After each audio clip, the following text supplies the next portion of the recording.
JEE mains 2024 का question definite integration से है और डेफिनेट का एक और अच्छा क्वेश्चन है ये।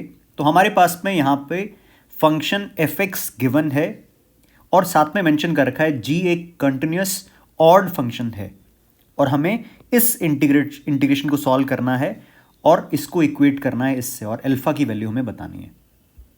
तो यहाँ पे जो सबसे इंपॉर्टेंट चीज़ है जिस पर ध्यान देना चाहिए हमें, जी फंक्शन का कंटिन्यूस ऑड फंक्शन मेंशन होना। तो इस क्वेश्चन में सॉल्व करने के लिए जो एक प्रॉपर्टी डेफिनेट इंटीग्रेशन की मैं यूज़ करने वाला हूँ वो पहले डिस्कस कर लेते हैं और वो प्रॉपर्टी बहुत जगह हम यूज़ कर सकते हैं, इंपॉर्टेंट प्रॉपर्टी है। तो पहले वो देख लेते हैं फिर इस क्वेश्चन पर आते हैं। तो प्रॉपर्टी ये है कि जब भी हमें इंटीग्रेशन करना हो सिमेट्रिक लिमिट्स के अंदर, मतलब -a से a, इस तरह से सिमेट्रिक से मतलब ये है -3 से 3 या -5 से 5, इस तरह से जो जीरो के आगे भी उतना ही है और जीरो के पीछे भी उतना ही है, लिमिट्स इस तरह से होनी चाहिए। अब ये अगर लिखा हुआ है एफ टी डी टी, तो इसको लिखा जा सकता है integration 0 to a f of t plus f of -t। ये है इंपॉर्टेंट प्रॉपर्टी डेफिनेट इंटीग्रेशन की। कब यूज करी जा सकती है या फिर कब हम सोच सकते हैं इसके बारे में, जब भी हमें लिमिट्स इस तरह से दे रखी हो -a से a, इस तरह की लिमिट्स अगर हो। अच्छा, अब ध्यान से देखो, इसका फायदा ये है कि अगर हम ये देखें F T plus f of -t, तो यहां पे या तो फंक्शन अगर हमें पता चल जाए, एफ इवन फंक्शन अगर पता चल जाए हमें, तो इवन है तो एफ टी और एफ ऑफ -t दोनों इक्वल रहेंगे। तो ये बन जाएगा सिंप्लीफाई होके twice of integration 0 to a f t d t, जिसको हम इंटीग्रेट करके सॉल्व कर लेंगे। अगर फंक्शन ऑड है, अगर एफ एक्स ऑड फंक्शन है, तब तो बहुत ही अच्छी बात है। कैसे? एफ टी और एफ ऑफ -t का सम क्या रहने वाला? 0। तो ये इंटीग्रेट होने से पहले ही क्या हो जाएगा?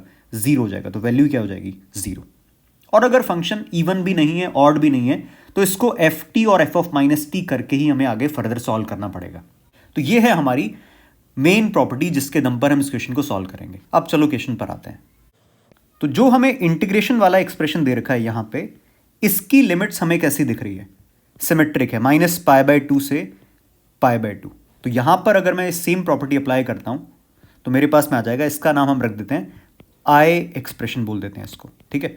तो आई हमारे पास में आ जाएगा आफ्टर अप्लाइंग द प्रॉपर्टी, ये बन जाएगा integration 0 to π/2 f x plus x square cos x upon 1 plus e to the power x. ये तो एज इट इज रहेगा। अब प्लस इस एक्सप्रेशन में एक्स की जगह पे क्या आ जाएगा? -x। यहां पे आएगा f of -x plus x square की जगह x square cos -x cos x ही रहेगा, नीचे आ जाएगा 1 plus e to the power -x। अगर हम ध्यान से देखें तो हमने क्या किया है, यहां पे तो मैंने एक्सप्रेशन में x की जगह x ही रहने दिया है और इधर हमने x की जगह पर -x पुट कर दिया है, जो अभी अभी हमने प्रॉपर्टी देखी थी उसके हिसाब से।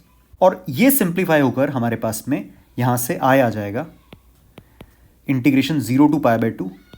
इन दोनों को अगर हम ऐड करें तो x square cos x common अंदर आ जाएगा, 1 upon 1 plus e to the power x plus e to the power x upon 1 plus e to the power x और plus f x plus f of -x। ये हमें पूरा integrate करना है। अच्छा, इसको एक बार जल्दी से और देख लो, ये क्या बन जाएगा? E to the power x plus 1 upon e to the power x plus 1। कुल मिला के ये कितना हो रहा है? 1। तो ये अगर मैं अलग अलग कर ही देता हूँ अगले स्टेप पर एक बार, तो ये आ जाएगा I is equal to integration 0 to π/2 x square cos x d x plus इसको अलग से लिख देते हैं integration 0 to π/2 f x plus f of -x dx। इस एक्सप्रेशन को तो हम बाय पार्ट्स लगा के इंटीग्रेट करके सॉल्व कर लेंगे। अब बात करते हैं एक बार f x plus f of -x को इंटीग्रेट कैसे करेंगे। इसके लिए हमें एक बार वापस एफ एक्स की तरफ जाना होगा। एफ एक्स है g t ln 1 - t upon 1 plus t from 0 to x, और हमें पता करना है f x plus f of -x। याद रहे कि g कैसा है? ऑड फंक्शन है। तो इसी एफ एक्स का यूज करते हैं हम ये लिखने के लिए कि हमारे पास में हमें चाहिए f x plus f of -x। F x plus f of -x यहां पे लिखते हैं अलग से, integration 0 to x g t ln 1 minus t upon 1 plus t d t plus integration 0 to x की जगह पे आ जाएगा minus x g t ln 1 minus t upon 1 plus t d T.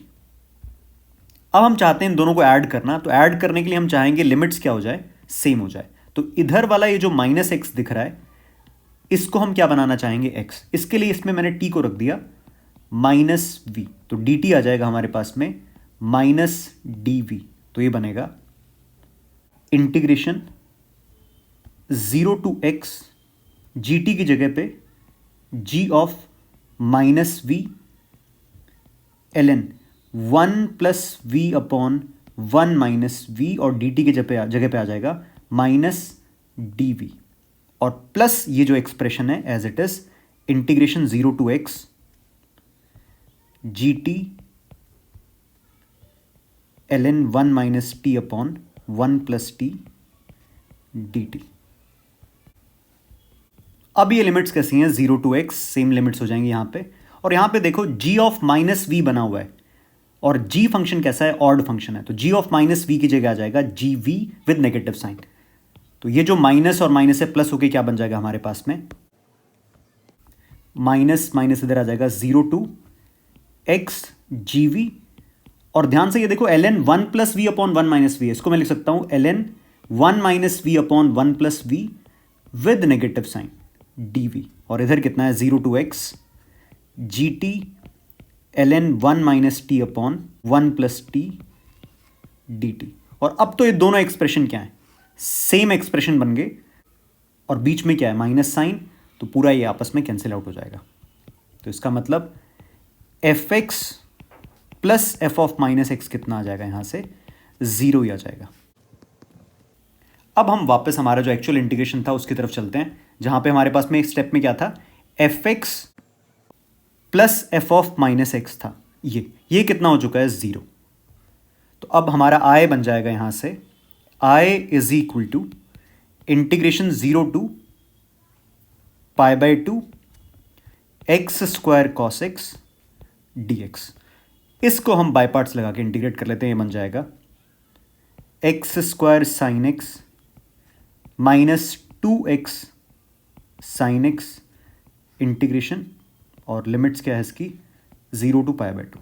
यहां पे फिर से बाय पार्ट्स लगाना पड़ेगा, ये बन जाएगा x square sine x minus sine x का integration minus cos x plus 2x cos x minus integration 2x का डेरिवेटिव 2 कॉस एक्स, और ये बन जाएगा x square sine x plus 2x cos x minus 2 sine x, और from 0 to pi by 2। तो पाई by 2 रखा तो pi square by 4 plus 0 minus 2, 0 पर ये 0 0 0, तो यही हमारा आंसर आ जाएगा। आई कितना आ जाएगा यहाँ से पाई स्क्वायर बाय 4 माइनस 2, और इसको हमें इक्वेट करना है, मतलब एक्सप्रेशन में ऑलरेडी गिवन है pi by alpha whole square minus alpha. तो ये दे रखा है हमें pi by alpha whole square minus alpha. तो क्लियर समझ में आ रहा है यहाँ से अल्फा कितना आ जाएगा 2 आ जाएगा। तो आंसर रहेगा इसका